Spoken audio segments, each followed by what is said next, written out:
محترم ناظرین، حضرت موسیٰ علیہ السلام اللہ تعالیٰ کے جلیل القدر نبی ہیں جن کو اللہ تعالیٰ سے کلام کرنے کا شرف حاصل تھا، اور اسی شرف کی وجہ سے آپ کو کلیم اللہ کا لقب ملا۔ آج کی ویڈیو میں ہم آپ کو حضرت موسیٰ علیہ السلام کی زندگی کے ایمان افروز واقعات سنائیں گے۔ یاد رہے کہ آپ کی زندگی پیدائش سے لے کر وفات تک معجزات اور واقعات سے بھرپور ہے۔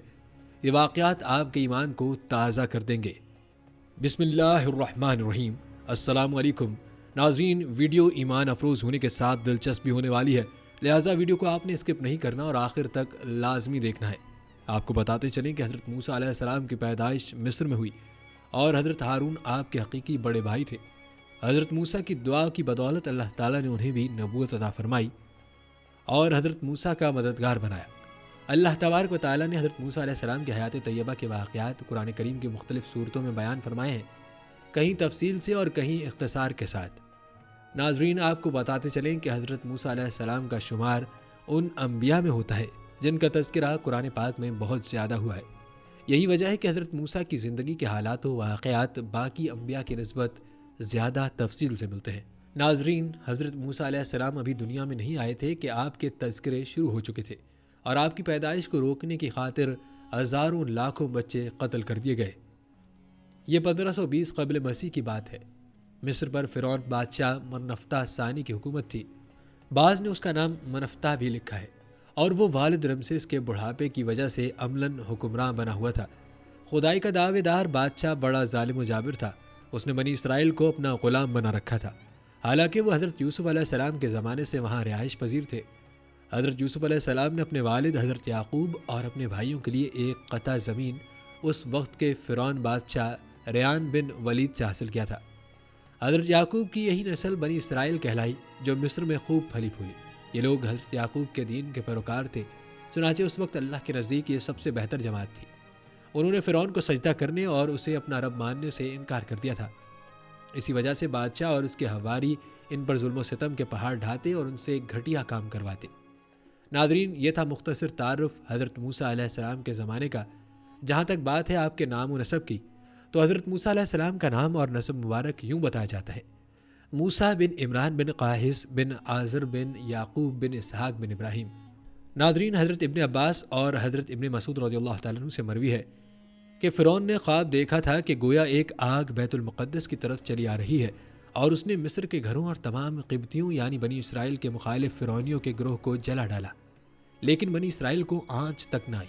فرعون نے بیدار ہونے کے بعد اپنے ملک کے تمام کاہنوں، نجومیوں، جادوگروں اور دیگر ماہرین کو جمع کیا اور سب سے اس خواب کی تعبیر معلوم کی، جس پر انہوں نے جواب دیا: بنی اسرائیل میں ایک بچہ پیدا ہوگا اور اس کے ہاتھوں اہل مصر کی ہلاکت ہوگی۔ نیز بنی اسرائیل کے ہاں بھی شروع ہی سے یہ بات مشہور تھی کہ انہی میں ایک بچہ پیدا ہوگا جو بڑا ہو کر فرعون کا تختہ الٹے گا اور بنی اسرائیل کے پاس مصر کی باغ ڈور آئے گی۔ یہ خبر فرعون مصر کو بھی اس کے درباریوں نے پہنچا دی تھی، لہٰذا اس خواب کے بعد وہ مزید فکرمند ہو گیا اور اس نے حکم جاری کر دیا کہ بنی اسرائیل میں پیدا ہونے والے تمام لڑکے قتل کر دیے جائیں۔ اس حکم کے بعد فرعون کے حواریوں اور اس کے سپاہ نے ہر ممکن اقدام اٹھا لیا کہ کوئی نومولود لڑکا زندہ نہ بچ پائے، لیکن اللہ کے فیصلے اٹل ہوتے ہیں۔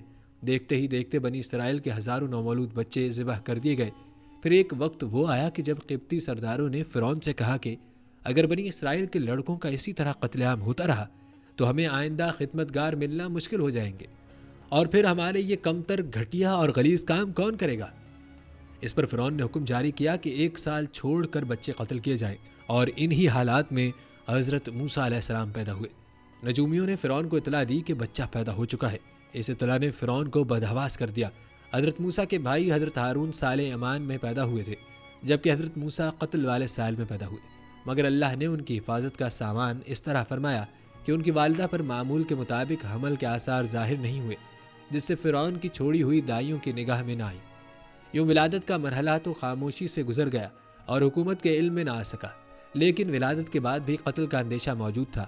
اللہ تعالیٰ نے اس کا حل بھی موسیٰ علیہ السلام کی والدہ کو سمجھا دیا، چنانچہ انہوں نے بچے کو صندوق میں لٹا کر دریائے نیل میں ڈال دیا، جیسا کہ قرآن پاک میں ارشاد ہے: ہم نے موسیٰ کی ماں کو وحی کی کہ اسے دودھ پلاتی رہے، اور جب تجھے اس کی نسبت کوئی خوف معلوم ہو تو اسے دریا میں بہا دینا، اور کوئی ڈر، خوف یا رنج و غم نہ کرنا، ہم یقیناً اسے تیری طرف لوٹانے والے ہیں اور اسے اپنے پیغمبروں میں سے بنانے والے ہیں۔ ناظرین، علامہ طبری رحمۃ اللہ علیہ فرماتے ہیں کہ حضرت موسیٰ علیہ السلام کی والدہ نے 3 دن آپ کو دودھ پلایا اور چوتھے دن لکڑی کے صندوق میں رکھ کر دریا میں ڈال دیا، جبکہ بعض دیگر مفسرین نے دودھ پلانے کی مدت 3 ماہ بیان کی ہے۔ صندوق دریا میں بہتا ہوا فرعون کے محل کے پاس پہنچ گیا جو لبے دریا تھا۔ فرعون کے نوکروں نے صندوق اٹھایا اور فرعون کی بیوی آسیہ کی خدمت میں پیش کر دیا۔ آسیہ بے اولاد تھیں، تو انہوں نے جب صندوق میں ایک حسین و جمیل چاند جیسے بچے کو لیٹے دیکھا تو فریفتہ ہو گئی۔ بے اختیار بچے کو گود میں اٹھایا اور جلدی سے فرعون کے پاس لے گئی اور بولی، یہ میری اور تمہاری دونوں کی آنکھوں کی ٹھنڈک ہے، اسے قتل نہ کرنا، شاید یہ ہمیں فائدہ پہنچائے یا ہم اسے اپنا بیٹا بنا لیں۔ اہلیہ کی شدید خواہش کے پیش نظر فرعون نے بادل نخواستہ پرورش کی اجازت دے دی۔ ادھر حضرت موسیٰ کی والدہ نے انہیں دریا کے سپرد تو کر دیا تھا، لیکن وہ بے قرار تھیں، چنانچہ انہوں نے حضرت موسیٰ کی بہن مریم بنت عمران کو بھائی کی خبر گیری کے لیے بھیجا۔ مریم دور سے صندوق کو دیکھتے ہوئے دریا کے کنارے کنارے چلتی ہوئی فرعون کے محل تک پہنچ گئی، جہاں فرعون کی بیوی دیگر عورتوں کے ساتھ بڑی دیر سے معصوم بچے کو دودھ پلانے کی کوششوں میں مصروف تھیں، لیکن کوئی آیا انہیں دودھ پلانے اور چپ کروانے میں کامیاب نہیں ہو رہی تھی، جیسا کہ قرآن پاک میں ارشاد ہے، اور ہم نے پہلے ہی سے اس پر دائیوں کے دودھ حرام کر دیے تھے۔ جو وقت گزرتا جا رہا تھا، بھوکے بچے کی بےتابی دیکھ کر آسیہ کی بے چینی بڑھتی جا رہی تھی۔ حضرت موسیٰ کی بہن مریم دروازے پر کھڑی یہ سب منظر دیکھ رہی تھی۔ بالآخر بول پڑی، کیا میں تمہیں ایسا گھرانہ بتاؤں کہ جو تمہارے لیے اس بچے کو پالیں اور اس کی خیر خواہی سے پرورش کریں؟ فرعون کی بیوی کی خواہش پر مریم جلدی سے جا کر اپنی والدہ کو محل میں لے آئیں اور حضرت موسیٰ نے فوری طور پر اپنی والدہ کی چھاتی سے لگ کر دودھ پی لیا۔ یوں اللہ نے آپ کی والدہ سے کیا ہوا وعدہ پورا کر دکھایا، اور اسی بارے میں ارشاد باری تعالیٰ ہے، سو ہم نے ان کو ان کی ماں کے پاس پہنچا دیا تاکہ اس کی آنکھیں ٹھنڈی ہوں اور وہ غم نہ کھائیں، اور جان لیں کہ اللہ کا وعدہ سچا ہے، لیکن اکثر لوگ نہیں جانتے۔ روایات میں آتا ہے کہ آسیہ نے حضرت موسیٰ کی والدہ سے استدعا کی کہ وہ محل ہی میں رہنے لگیں اور اس بچے کی پرورش کریں، لیکن موسیٰ نے انکار کر دیا کہ میرے شوہر اور بچے پریشان ہوں گے۔ اس پر آسیہ بچہ انہیں دینے پر مجبور ہو گئیں۔ پھر اس نے بچے کے لیے وظیفہ بھی مقرر کر دیا۔ یوں اللہ کی شان دیکھیے کہ جس بچے کے خوف سے فرعون نے ہزاروں بچے ذبح کروا دیے، وہ بچہ فرعون ہی کی زیر نگرانی اور سرکاری تحفظ میں پروان چڑھنے لگا۔ ناظرین، روایات کے مطابق حضرت موسیٰ علیہ السلام رضاعت کی عمر تک اپنی والدہ کے پاس ہی پرورش پاتے رہے۔ پھر جب آپ کا دودھ چھڑوایا گیا تو والدہ نے آپ کو دوبارہ فرعون کی بیوی کے حوالے کر دیا۔ ایک روز کا ذکر ہے کہ آسیہ اور فرعون اپنے محل میں بیٹھے تھے۔ آسیہ نے حضرت موسیٰ علیہ السلام کو اٹھا کر فرعون کی گود میں بٹھا دیا۔ حضرت موسیٰ نے فرعون کی گود میں بیٹھتے ہی اس کی داڑھی پکڑ لی اور پھر اس کے منہ پر تماچا رسید کر دیا۔ بعض روایت میں ہے کہ ان کے ہاتھ میں ایک چھڑی تھی جس سے وہ کھیل رہے تھے، وہ فرعون کے سر پر دے ماری۔ فرعون غصے میں آگ بگولا ہو گیا۔ وہ کاہنوں کی بچہ پیدا ہونے کی پیش گوئی پر پہلے ہی بڑا فکر مند تھا۔ کہنے لگا، مجھے لگتا ہے کہ یہی وہ بچہ ہے، اور اس نے بچے کے قتل کا حکم دے دیا۔ آسیہ یہ دیکھ کر سخت پریشان ہو گئی اور بولی، یہ معصوم بچہ ہے، اسے کسی چیز کی عقل نہیں ہے، اس نے ایسا نادانی میں کیا ہے۔ بادشاہ سخت غصے میں تھا اور اسے بچے سے خوف آنے لگا تھا۔ بولا، میں اسے قتل کر کے رہوں گا۔ آسیہ نے کہا، اچھا آپ ذرا توقف کریں، اس کا امتحان لے لیتے ہیں، ابھی معلوم ہو جائے گا کہ اس نے یہ حرکت نادانی میں کی ہے یا جان بوجھ کر۔ یہ کہہ کر انہوں نے 2 تشت منگوائے، ایک میں دہکتے انگارے اور دوسرے میں سرخ یاقوت۔ پھر فرعون سے بولیں، دیکھیں اگر اس بچے میں عقل ہوئی تو یاقوت اٹھائے گا، ورنہ انگاروں کی طرف ہاتھ بڑھائے گا۔ دونوں تشت حضرت موسیٰ کے سامنے رکھ دیے گئے۔ آپ نے یاقوت کی جانب ہاتھ بڑھائے، لیکن حضرت جبرائیل علیہ السلام نے فوراً ان کے ہاتھ کو انگاروں کی طرف بڑھا دیا۔ آپ نے ایک انگارہ اٹھا کر منہ میں رکھ لیا، جس سے زبان جل گئی اور آپ رونے لگے۔ فرعون نے جب یہ دیکھا تو خاموش ہو گیا اور اپنا فیصلہ تبدیل کر دیا۔ ناظرین، کہتے ہیں کہ زبان کے جل جانے ہی کی وجہ سے حضرت موسیٰ کی زبان میں لکنت پیدا ہو گئی تھی۔ البتہ اللہ تعالیٰ نے حضرت موسیٰ علیہ السلام کو زندہ رکھنا تھا اور آپ فرعون کے گھر میں بڑے ہوئے۔ ناظرین، حضرت موسیٰ کی جوانی کا جو معروف واقعہ ہے وہ ایک قبطی کے قتل کے حوالے سے ہے، اور قرآن پاک میں بھی حضرت موسیٰ کے ہاتھوں قبطی کے قتل کا ذکر موجود ہے۔ جیسا کہ قرآن پاک میں ارشاد ہے، اور جب موسیٰ جوانی کو پہنچے اور بھرپور جوان ہو گئے تو ہم نے ان کو حکمت اور علم عنایت کیا، اور ہم نیکوکاروں کو ایسا ہی بدلہ دیا کرتے ہیں۔ مفسرین لکھتے ہیں کہ حضرت موسیٰ شاہی محل میں آسیہ کی زیر نگرانی پرورش پاتے ہوئے جوان ہو گئے۔ آپ نہایت خوبصورت، طاقتور، سمجھدار اور دانا انسان تھے، اور مصر میں فرعون کے لیے پالک بیٹے کے طور پر مشہور تھے۔ اسی وجہ سے ان کا رعب و دبدبہ بھی بہت تھا۔ حضرت موسیٰ کو اس بات کا علم تھا کہ وہ فرعونی قبطی نہیں بلکہ اسرائیلی ہیں، لہٰذا جب فرعون اس کے حواریوں اور سپاہ کی جانب سے اسرائیلیوں پر ظلم ڈھائے جاتے تو آپ کو بے حد دکھ ہوتا۔ اکثر اس ظلم کے خلاف آواز بھی بلند کرتے اور بے قصور اسرائیلیوں کی مدد بھی کرتے۔ روایات میں آتا ہے کہ ایک دن حضرت موسیٰ محل سے نکل کر شہر کا گشت کر رہے تھے۔ آپ نے دیکھا کہ ایک قبطی کسی اسرائیل کو بری طرح زد و کوب کر رہا ہے۔ یہ منظر دیکھ کر آپ رک گئے۔ اسرائیلی نے جب آپ کو دیکھا تو مدد کے لیے پکار اٹھا۔ حضرت موسیٰ دونوں کے قریب گئے اور قبطی کو روکنے کی کوشش کی، لیکن وہ ظلم سے باز نہ آیا۔ آپ کافی دیر تک اسرائیلی کو چھڑوانے کی کوشش کرتے رہے، لیکن قبطی کسی طور پر اسے چھوڑنے کے لیے تیار نہ تھا۔ آخرکار آپ سے ضبط نہ ہو سکا اور اسے ایک مکہ رسید کر دیا، جس سے وہ مر گیا۔ حالانکہ آپ کی نیت اسے مارنے کی نہ تھی۔ قبطی کے قتل کی خبر فرعون سمیت پورے مصر میں پھیل چکی تھی، لیکن کسی کو قتل کا پتہ نہ تھا اور سپاہ قاتل کی تلاش میں سرگرداں تھے۔ دوسرے دن حضرت موسیٰ پھر گشت پر نکلے۔ خیال تھا کہ قبطی کے قتل کے رد عمل کا اندازہ ہو سکے۔ ابھی کچھ ہی دور گئے تھے کہ دیکھا وہی اسرائیلی کسی دوسرے قبطی سے جھگڑا کر رہا ہے۔ اس نے جب حضرت موسیٰ کو دیکھا تو پھر مدد کے لیے پکارا۔ آپ نے فرمایا، بے شک تو ہی صریح گمراہ شخص ہے، اور پھر قبطی کو چھڑوانے کے لیے آگے بڑھے۔ اسرائیلی نے سمجھا کہ یہ مجھ پر غصہ کر رہے ہیں اور آج مجھے مار ڈالیں گے، تو وہ فوراً چلا اٹھا، اے موسیٰ، جس طرح تم نے کل ایک قبطی کو مارا تھا، آج مجھے قتل کرنا چاہتے ہو۔ قبطی نے جب یہ سنا تو فوراً فرعون کو خبر بھجوا دی اور فرعون نے حضرت موسیٰ کی گرفتاری کا حکم دے دیا۔ ناظرین، یوں فرعون کے حواریوں کو حضرت موسیٰ کے ہاتھوں قبطی کے قتل کا علم ہوا تو انہوں نے آپ کے قتل کا فیصلہ کر لیا۔ تاہم وہاں موجود آپ کے ایک ہمدرد نے آ کر آپ کو اس کی اطلاع کر دی، جیسا کہ قرآن پاک میں ارشاد ہے۔ اور ایک شخص شہر کی پرلی طرف سے دوڑتا ہوا آیا اور بولا، موسیٰ، شہر کے رئیس تمہارے قتل کا مشورہ کر رہے ہیں، پس تم جلدی سے یہاں سے نکل جاؤ، میں تمہارا خیر خواہ ہوں۔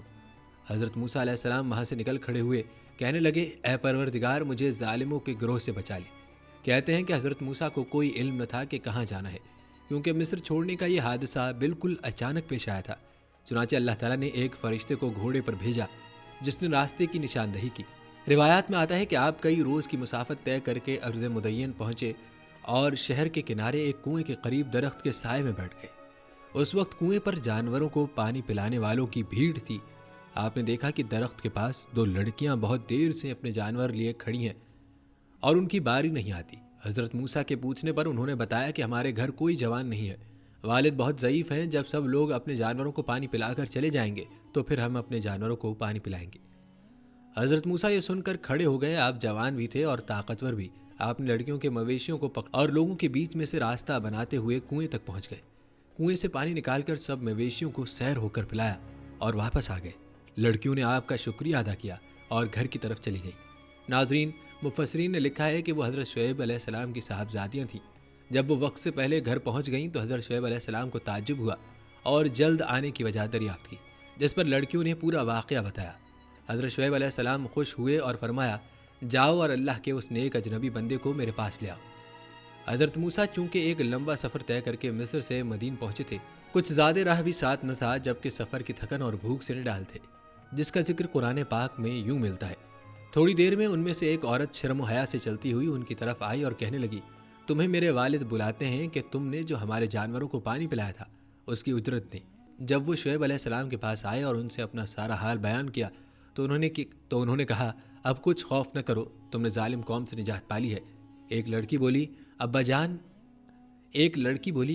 ان کو نوکر رکھ لیجئے، کیونکہ بہتر نوکر جو آپ رکھیں وہ ہے جو توانا اور امانت دار ہو۔ انہوں نے موسیٰ سے کہا، میں چاہتا ہوں کہ اپنی 2 بیٹیوں میں سے ایک کو تم سے بیاہ دوں، اس شرط پر کہ تم 8 برس میری خدمت کرو، اور اگر 10 سال پورے کر دو تو وہ تمہاری طرف سے احسان ہے، اور میں تم پر تکلیف ڈالنا نہیں چاہتا، تو مجھے انشاءاللہ نیک لوگوں میں پاؤ گے۔ حضرت موسیٰ نے اس شرط کو منظور کر لیا۔ قصہ مختصر، آپ کا حضرت شعیب کی ایک صاحبزادی سے نکاح ہو گیا۔ جب 10 سال مکمل ہو گئے تو آپ نے اپنی والدہ اور بہن بھائیوں سے ملنے کے لیے مصر جانے کا قصد فرمایا اور حضرت شعیب علیہ السلام سے رخصت چاہی۔ حضرت شعیب علیہ السلام نے اپنی صاحبزادی کے ساتھ کچھ مال مویشی اور زیادہ راہ دے کر رخصت کیا۔ راستے میں ملک شام کے بادشاہوں سے خطرہ تھا، اس لیے عام راستہ چھوڑ کر غیر معروف راستہ اختیار کیا۔ سردی کا موسم تھا اور اہلیہ کے ہاں ولادت قریب تھی۔ پھر یہ کہ راستے سے بھٹک کر طور پہاڑ کی مغربی اور داہنی سمت جا نکلے۔ اندھیری رات تھی اور برفانی سردی، اس حال میں اہلیہ کو درد زہ شروع ہو گیا۔ حضرت موسیٰ نے سردی سے بچاؤ کے لیے پتھر سے آگ جلانا چاہی، لیکن پتھروں کے رگڑنے سے آگ روشن نہ ہو سکی۔ پریشانی کے عالم میں ادھر ادھر نظریں دوڑائیں تو دور کوہ طور پر آگ نظر آئی۔ اہلیہ سے فرمایا، میں نے وہاں آگ دیکھی ہے، وہاں جا کر تمہارے لیے آگ بھی لاتا ہوں، اور ممکن ہے کہ کوئی بندہ بشر بھی مل جائے۔ جو راستہ بتا دے۔ یوں اللہ تعالیٰ کی منشا کے مطابق حضرت موسیٰ علیہ السلام طور سینا کی طرف چل دیے۔ قریب پہنچے تو ایک حیرت انگیز منظر دیکھا کہ ہرے سبز درخت کے اوپر آگ کے شعلے بھڑک رہے ہیں، مگر درخت کی کوئی شاخ جلتی ہے اور نہ کوئی پتا، دھواں ہے اور نہ تپش، جبکہ درخت کی سرسبزی و شادابی اپنے عروج پر ہے۔ بعض روایات میں ہے کہ جب آگ ان کی طرف بڑھی تو وہ گھبرا کر پیچھے ہٹے، اور جیسے ہی واپسی کے لیے مڑے آواز آئی، اے موسیٰ، یقیناً میں ہی تمہارا پروردگار ہوں، تم اپنی جوتیاں اتار دو، تم طوا کی مقدس وادی میں ہو، میں نے تم کو منتخب کر لیا ہے، تو جو حکم دیا جائے اسے کان لگا کر سنو۔ حضرت موسیٰ علیہ السلام نے جب اللہ ذوالجلال کی آواز سنی تو مبہوت کھڑے رہ گئے۔ آپ نے فوری طور پر جوتے اتار دیے۔ اللہ تعالیٰ نے آپ کو شریعت کی تعلیم دی اور پھر فرمایا، اے موسیٰ، تمہارے داہنے ہاتھ میں کیا ہے؟ انہوں نے کہا کہ یہ میری لاٹھی ہے، اس سے میں ٹیک لگاتا ہوں، بکریوں کے لیے پتے جھاڑتا ہوں، اس میں میرے لیے اور بھی کئی فائدے ہیں۔ اللہ تعالیٰ نے فرمایا، موسیٰ، اسے اپنے ہاتھ سے نیچے پھینک دو۔ انہوں نے اسے پھینکا تو وہ سانپ بن کر دوڑنے لگی۔ اللہ تعالیٰ نے فرمایا، اسے پکڑ لو اور ڈرنا مت، ہم اسے ابھی اس کی پہلی حالت میں لوٹا دیں گے، اور اپنا ہاتھ اپنے بغل میں ڈال لو تو وہ سفید چمکتا ہوا نکلے گا، بغیر کسی عیب اور بیماری کے۔ یہ دوسرا معجزہ ہے، یہ اس لیے کہ ہم تمہیں اپنی بڑی بڑی نشانیاں دکھانا چاہتے ہیں۔ اب تم فرعون کے پاس جاؤ، اس نے بڑی سرکشی مچا رکھی ہے۔ موسیٰ علیہ السلام نے کہا، اے میرے پروردگار، میرا سینہ کھول دے اور میرے کام کو آسان کر دے، اور میری زبان کی گرہ کھول دے تاکہ وہ میری بات سمجھ سکیں، اور میرے گھر والوں میں سے ایک کو میرا وزیر یعنی مددگار مقرر فرما دے، یعنی میرے بھائی ہارون کو، تو اس سے میری کمر کس دے اور اسے میرا شریک کار کر دے، تاکہ ہم دونوں بکثرت تیری تسبیح بیان کریں اور بکثرت تجھے یاد کریں۔ اللہ تبارک و تعالیٰ نے فرمایا، موسیٰ، تمہاری تمام دعائیں قبول کر لی گئی ہیں۔ ناظرین، یوں حضرت موسیٰ طور سینا سے نبوت لے کر لوٹے اور اپنی اہلیہ کو لے کر مصر روانہ ہو گئے۔ روایت میں ہے کہ اللہ تعالیٰ نے حضرت ہارون کو نبوت کے منصب پر فائز فرما کر حضرت موسیٰ کے مصر آنے کی خبر دے دی تھی۔ چنانچہ حضرت ہارون علیہ السلام نے آپ کا استقبال کیا اور گھر لے گئے۔ حضرت موسیٰ 10 سال بعد گھر والوں سے ملے تھے۔ حکم الہی کی تکمیل کے لیے دوسرے ہی دن دونوں بھائی فرعون کے دربار میں پہنچ گئے۔ حضرت موسیٰ نے فرعون سے فرمایا، اے فرعون، ہم رب العالمین کی طرف سے بھیجے گئے ہیں، تو ہمارے ساتھ بنی اسرائیل کو روانہ کر دے۔ فرعون نے کہا، اے موسیٰ، کیا تو نے میرے گھر پرورش نہیں پائی، اور کیا تو نے یہاں رہتے ہوئے قتل نہیں کیا تھا، اور تم تو ناشکر معلوم ہوتے ہو۔ موسیٰ نے کہا، ہاں، وہ حرکت مجھ سے ناگہاں سرزد ہو گئی تھی اور میں خطا کاروں میں تھا۔ جب مجھے تم سے ڈر لگا تو میں یہاں سے نکل گیا، پھر رب العالمین نے مجھے دانائی عطا فرمائی اور اپنا رسول بنایا۔ مجھ پر تیرا کیا یہی احسان ہے جو تو مجھے جتا رہا ہے، اور تو نے بنی اسرائیل کو غلام بنا رکھا ہے؟ فرعون نے کہا، رب العالمین کیا چیز ہے؟ حضرت موسیٰ نے فرمایا، وہ آسمان اور زمین اور جو کچھ ان دونوں میں ہے سب کا مالک ہے، بشرط یہ کہ تم لوگوں کو یقین ہو۔ فرعون نے اپنے اہلیوں موالیوں سے کہا، کیا تم سن نہیں رہے ہو؟ یعنی کیا تم کو اس بات پر تعجب نہیں کہ میرے سوا بھی کوئی اور معبود ہے؟ حضرت موسیٰ نے فرمایا، وہ تمہارے اور تمہارے اگلے باپ داداؤں کا پروردگار ہے۔ فرعون نے کہا، لوگوں، تمہارا یہ رسول جو تمہاری طرف بھیجا گیا ہے یہ تو یقیناً دیوانہ ہے۔ موسیٰ نے کہا، مشرق و مغرب اور جو کچھ ان دونوں میں ہے وہ سب کا مالک ہے، بشرط یہ کہ تم کو سمجھ ہو۔ فرعون نے کہا، اگر تم نے میرے سوا کسی اور کو معبود بنایا تو میں تمہیں قید کر دوں گا۔ حضرت موسیٰ نے کہا، خواہ میں آپ کے پاس روشن چیز یعنی معجزہ لاؤں؟ فرعون نے کہا، اگر سچے ہو تو لاؤ اور دکھاؤ۔ پس انہوں نے اپنی لاٹھی زمین پر ڈالی تو وہ اسی وقت اژدہا بن گئی، اور اپنا ہاتھ جو بغل سے نکالا تو وہ سفید چمکیلا نظر آنے لگا۔ یہ دیکھ کر فرعون اپنے آس پاس بیٹھے سرداروں سے کہنے لگا، بھائی یہ کوئی بڑا جادوگر ہے، یہ تو چاہتا ہے کہ تمہیں اپنے جادو کی زور سے تمہارے ملک سے نکال دے، تو تمہاری کیا رائے ہے؟ ان سب نے کہا، آپ اسے اور اس کے بھائی کو مہلت دیجیے اور تمام شہروں میں ہرکارے روانہ کر دیجیے، جو آپ کے پاس ماہر جادوگروں کو جمع کر کے لے آئیں۔ فرعون نے حضرت موسیٰ سے کہا کہ ہم بھی تمہارے مقابل ایسا ہی جادو لائیں گے، ہمارے اور اپنے درمیان ایک وقت مقرر کر لو کہ نہ تو ہم اس کے خلاف کریں اور نہ تم، اور یہ مقابلہ صاف میدان میں ہوگا۔ موسیٰ علیہ السلام نے کہا، زینت اور جشن کے دن کا وعدہ ہے، اور یہ کہ لوگ اس دن چاشت کے وقت اکٹھے ہو جائیں۔ ناظرین، روایات کے مطابق جشن والے روز ہزاروں کی تعداد میں جادوگر میدان میں جمع کر لیے گئے۔ بادشاہ بھی اپنے مصاحبین کو لیے شاہانہ کروفر کے ساتھ تخت شاہی پر براجمان ہو گیا۔ میدان کے چاروں جانب لاکھوں انسانوں کا ٹھاٹھے مارتا سمندر تھا، جو حق و باطل کے اس مارکے کو دیکھنے کے لیے جمع تھے۔ ایک طرف مصر کے چوٹی کے جادوگر اپنے جادوئی ساز و سامان کے ساتھ بڑے متکبرانہ انداز میں کھڑے خوش گپیوں میں مصروف تھے، تو دوسری طرف اللہ کے دو نیک بندے اور نبی حضرت موسیٰ علیہ السلام اور حضرت ہارون علیہ السلام کھڑے بارگاہ الہی میں دعاگو تھے۔ جادوگر بولے، موسیٰ، یا تو تم اپنی چیز ڈالو یا ہم اپنی چیزیں پہلے ڈالتے ہیں۔ موسیٰ علیہ السلام نے کہا، پہلے تم ڈالو۔ جب انہوں نے چیزیں ڈالیں تو ان کی رسیاں اور لاٹھیاں جادو کے زور سے دوڑتی ہوئی محسوس ہونے لگیں۔ اس وقت موسیٰ علیہ السلام کے دل میں خوف پیدا ہوا تو اللہ نے وحی بھیجی، اے موسیٰ ڈرو نہیں، بلا شبہ تم ہی غالب آؤ گے، ذرا اپنا عصا زمین پر پھینکو اور پھر دیکھو۔ چنانچہ لاٹھی کا زمین پر پھینکنا تھا کہ وہ ایک بڑے خوفناک اژدہے میں تبدیل ہو گئی اور جو کچھ جادوگروں نے بنایا تھا ان سب کو نگل لیا۔ یہ دیکھ کر جادوگر سجدے میں گر گئے اور پکار اٹھے، ہم تمام جہاں کے مالک پر ایمان لائے جو موسیٰ اور ہارون کا رب ہے۔ فرعون کے لیے یہ سب کچھ بڑا عجیب، نہایت حیرت انگیز اور بہت غمناک تھا۔ وہ جن جادوگروں کے ذریعے فتح اور غلبے کی آس لگائے بیٹھا تھا وہ سب نہ صرف مغلوب ہو گئے بلکہ موسیٰ کے رب پر ایمان بھی لے آئے۔ فرعون نے غضبناک ہو کر کہا، میری اجازت کے بغیر تم لوگ اس شخص پر ایمان لے آئے؟ یقیناً یہ تم سب سے بڑا جادوگر ہے، میں تم سب کے ہاتھ پاؤں کاٹ کر سولی پر لٹکا دوں گا۔ انہوں نے کہا، کوئی حرج نہیں، ہم اپنے پروردگار کی طرف لوٹ جانے والے ہیں۔ ناظرین، روایت میں آتا ہے کہ فرعون نے ان سب جادوگروں کے ہاتھ پاؤں کٹوا کر انہیں سولی پر لٹکا دیا، لیکن وہ ایمان سے نہ پھرے۔ ناظرین، روایات بتاتی ہیں کہ جادوگروں کے ایمان لانے اور انہیں بے دردی سے شہید کر دینے کے بعد بھی فرعون کی سرکشی اور بدعمالیاں جاری رہیں۔ مفسرین کے مطابق اس واقعے کے بعد حضرت موسیٰ مزید 20 برس مصر میں مقیم رہے اور لوگوں کو توحید کی دعوت دیتے رہے۔ اس عرصے میں اللہ عز و جل نے حضرت موسیٰ کو 9 معجزات عطا فرمائے تاکہ وہ فرعون اور اس کی قوم کو راہ راست پر لا سکے، جیسا کہ قرآن پاک میں ارشاد باری تعالیٰ ہے، اور ہم نے موسیٰ کو 9 معجزے عطا فرمائے۔ ہونا تو یہ چاہیے تھا کہ ان معجزات کو دیکھ کر قوم فرعون راہ راست پر آ جاتی، لیکن وہ پھر بھی تکبر اور شرک میں مبتلا رہی، اور یہی وجہ سے کہ قوم فرعون پر اللہ نے 6 مختلف عذاب نازل فرمائے جن کے بارے میں قرآن کریم میں اللہ تعالیٰ فرماتے ہیں، پھر ہم نے ان پر طوفان بھیجا اور ٹڈیاں اور گھن کا کیڑا اور مینڈک اور خون۔ ناظرین، آئیے آپ کو ان عذابات کی مختصر تفصیل بتاتے ہیں جو کہ دراصل موسیٰ علیہ السلام کے معجزات تھے۔ یاد رکھیں کہ قرآن پاک میں ان عذابات کا تذکرہ اس لیے بھی کیا گیا ہے تاکہ ہم بھی اللہ تعالیٰ کی نافرمانیوں سے خود کو بچائیں اور اللہ کے عذاب سے ڈریں۔ سب سے پہلا عذاب طوفان کا عذاب تھا۔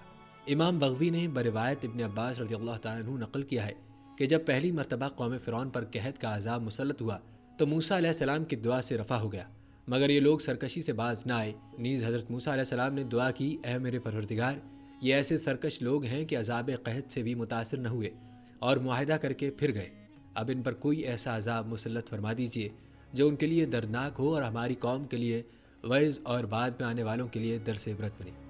تو اللہ تعالیٰ نے ان پر طوفان کا عذاب بھیجا۔ قوم فرعون کے گھروں اور زمینوں کو پانی کے طوفان نے تباہ و برباد کر دیا، جبکہ بنی اسرائیل کے مکانات اور زمینیں اس پانی کے طوفان سے محفوظ رہیں۔ ناظرین، فرعون کی قوم پر دوسرا عذاب ٹڈیوں کا عذاب تھا۔ روایات میں آتا ہے کہ طوفان سے گھبرا کر قوم فرعون نے موسیٰ علیہ السلام سے التجا کی، اپنے پروردگار سے دعا کیجیے کہ یہ عذاب ہم سے دور فرما دیں تو ہم ایمان لے آئیں گے اور بنی اسرائیل کو بھی آزاد کر دیں گے۔ حضرت موسیٰ علیہ السلام کی دعا سے عذاب دور ہو گیا اور ان کی کھیتیاں پہلے سے زیادہ ہری بھری ہو گئیں، تو کہنے لگے، در حقیقت یہ طوفان کوئی عذاب نہیں تھا بلکہ ہمارے فائدے کے لیے آیا تھا، جس کا نتیجہ یہ نکلا کہ ہماری زمینوں کی پیداوار بڑھ گئی، اس لیے موسیٰ علیہ السلام کا اس میں کچھ دخل نہیں۔ اور یہ کہہ کر سب عہد و پیمان نظر انداز کر دیے۔ یہ لوگ 1 مہینہ امن و عافیت میں رہے، اللہ نے ان کو غور و فکر کی مہلت دی لیکن انہیں ہوش نہ آیا، تو پھر ان پر دوسرا عذاب ٹڈیوں کی صورت مسلط کر دیا گیا۔ ٹڈی دل نے ان کی ساری کھیتیوں اور باغوں کو کھا لیا۔ بعض روایت میں ہے کہ لکڑی کے دروازوں، چھتوں اور گھریلو ساز و سامان تک کو ٹڈیاں کھا گئیں۔ اس عذاب کے وقت بھی حضرت موسیٰ کا یہ معجزہ سامنے تھا کہ یہ ساری ٹڈیاں صرف قبطی یعنی قوم فرعون کے باغوں، کھیتوں اور گھروں پر چھائی ہوئی تھیں، جبکہ بنی اسرائیل کے مکانات، زمینیں اور باغات سب محفوظ تھے۔ تیسرا عذاب کیڑے مکوڑوں کا عذاب تھا۔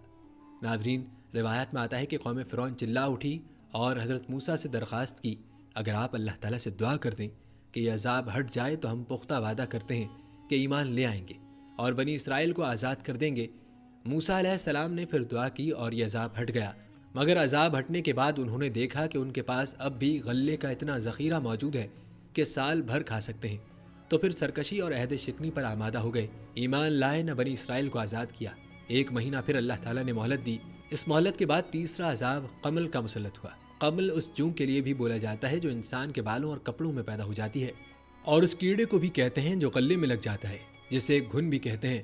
قمل کا یہ عذاب ممکن ہے کہ دونوں اقسام کے کیڑوں پر مشتمل ہو کہ غلوں میں گھن لگ گیا اور انسانوں کے بدن اور کپڑوں میں جوؤں کا طوفان امڈ آیا ہو۔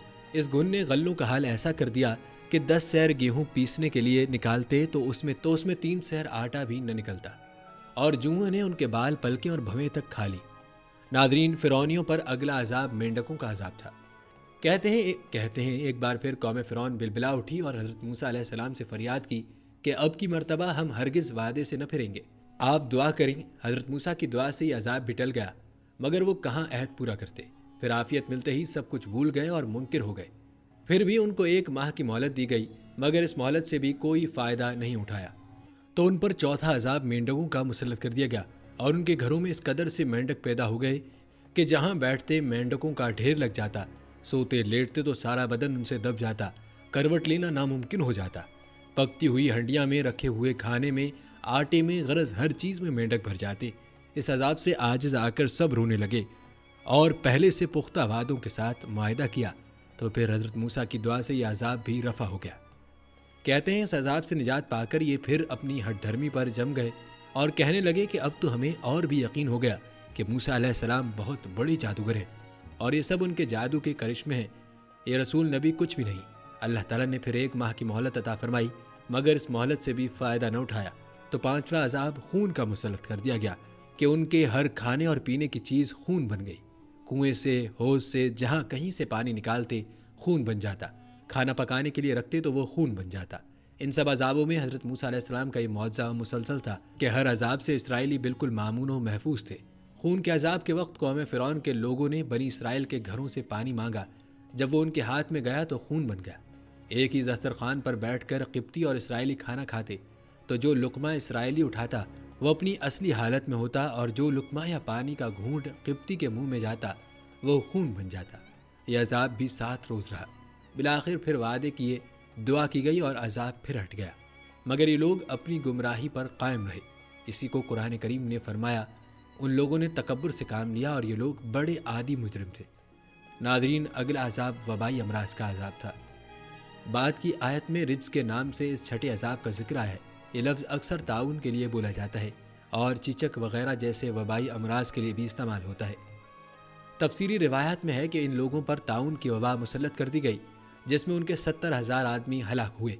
ان لوگوں نے پھر فریاد کی اور دعا کرنے پر یہ عذاب ہٹا، اور پھر بدستور ان لوگوں نے عہد شکنی کی۔ اتنی مسلسل آزمائشوں اور مہلتوں کے بعد جب ان میں کوئی احساس پیدا نہ ہوا تو آخری عذاب آ گیا کہ سب کے سب اپنے مکان، زمینیں، سامان چھوڑ کر موسیٰ علیہ السلام کے تعاقب میں نکلے اور بحیرہ احمر کا لقمہ بن گئے۔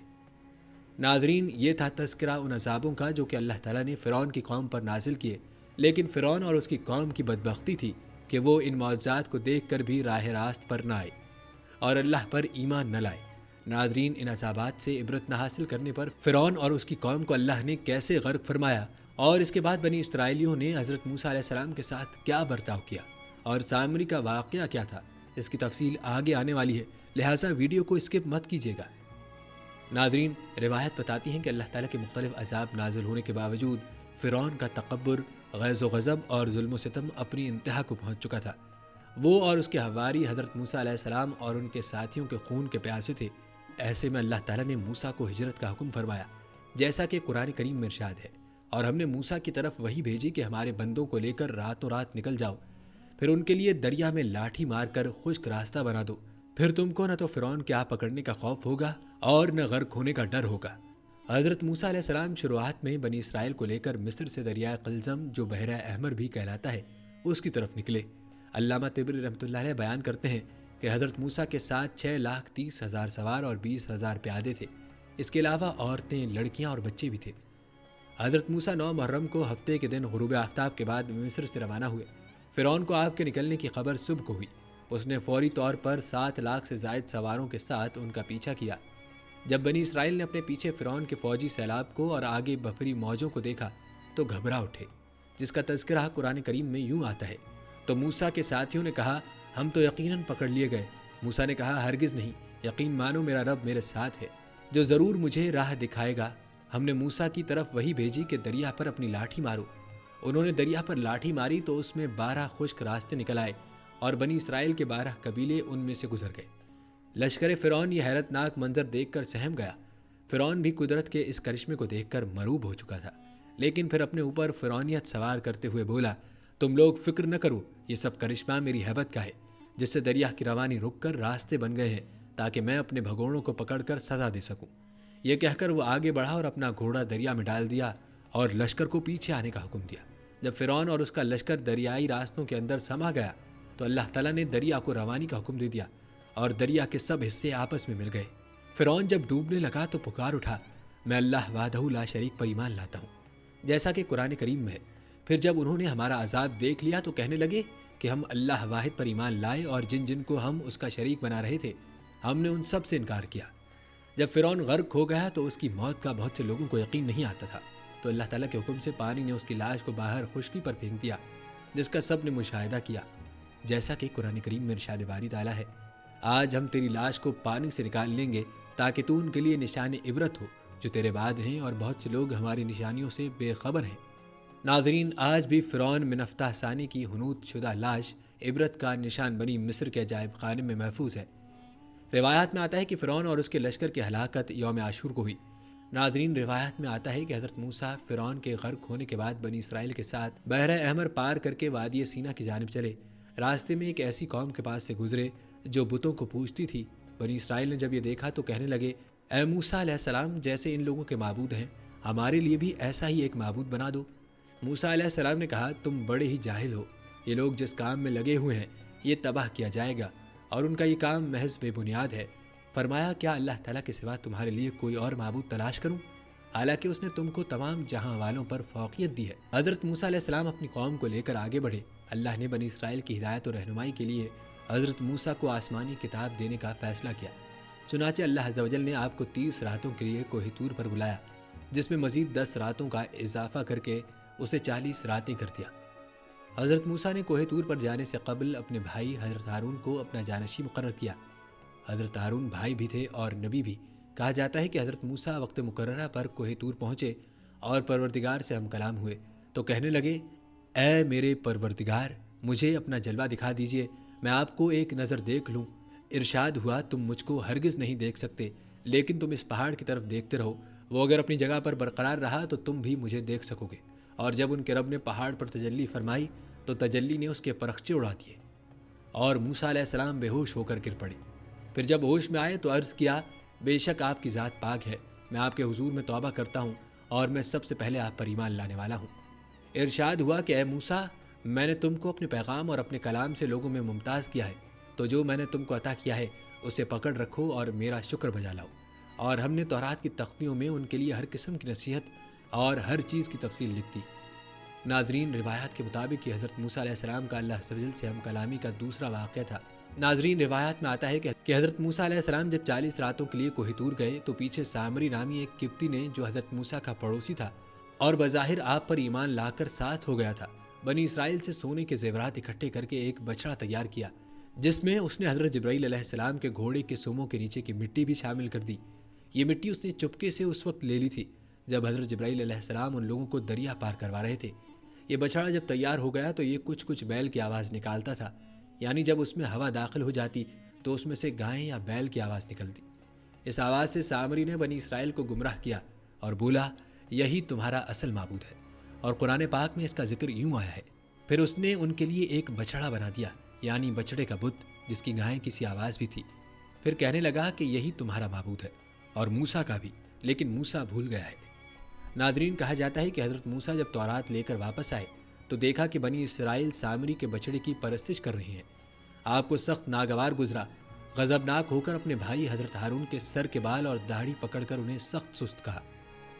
حضرت ہارون نے عرض کیا، اے میرے بھائی، میری داڑھی اور سر کے بال مت کھینچو، دراصل قوم نے مجھے کمزور خیال کیا اور میرے قتل کے در پہ ہو گئے۔ پھر حضرت موسیٰ سامری کی طرف متوجہ ہوئے اور فرمایا، تو نے یہ حرکت کیوں کی؟ اس نے کہا، میں نے فرشتے کے نقش پا سے مٹی ایک مٹھی میں بھر لی تھی، پھر اس کو بچڑے کے قلب میں ڈال دیا اور مجھے یہ کام بھلا لگا۔ حضرت موسیٰ نے کہا، اچھا جا، دنیا کی زندگی میں تیری سزا یہی ہے کہ تو کہتا پھرے گا کہ مجھے نہ چھونا، اور تیرے لیے ایک اور وعدہ ہے، یعنی عذاب کا جو تجھ سے ٹل نہ سکے گا۔ اور پھر ایسا ہی ہوا۔ سامری عمر بھر یہی کہتا رہا کہ مجھے نہ چھونا، کیونکہ اسے چھوتے ہی چھونے والا اور سامری دونوں شدید بخار میں مبتلا ہو جاتے۔ پھر وہ انسانوں کی بستی سے نکل کر جنگل میں چلا گیا، جہاں جانوروں کے ساتھ زندگی گزاری اور عبرت کا نمونہ بن گیا۔ حضرت موسیٰ علیہ السلام نے اس کے بچڑے کو جلا کر دریا میں پھینک دیا۔ اے اللہ اس آخری وقت میں مجھے ارض مقدس کے قریب کر دے۔ اللہ نے آپ کی دعا قبول فرمائی۔ فرشتے نے انہیں ایک عمدہ خوشبو سنگھائی اور روح قبض کر لی۔ فرشتوں نے آپ کی نماز جنازہ ادا فرمائی اور دفن کیا۔ مسند احمد میں حضرت انس بن مالک رضی اللہ تعالیٰ عنہ سے روایت ہے کہ رسول اکرم صلی اللہ علیہ وآلہ وسلم نے فرمایا کہ جس رات مجھے آسمانوں پر لے جایا گیا تو موسیٰ علیہ السلام کے پاس سے گزر ہوا۔ آپ وہاں سرخ ٹیلے کے پاس اپنی قبر میں کھڑے نماز ادا فرما رہے تھے۔ ناظرین، یہ تھی ہماری آج کی ویڈیو۔ کمنٹ سیکشن میں اپنی رائے کا اظہار ضرور کریں اور بتائیں کہ آپ اگلی ویڈیو کون سے اسلامک ٹاپک پر دیکھنا چاہتے ہیں۔ آپ کی قیمتی رائے ہمارے لیے بہت اہمیت رکھتی ہے، اور جانے سے پہلے ویڈیو کو شیئر ضرور کیجیے گا۔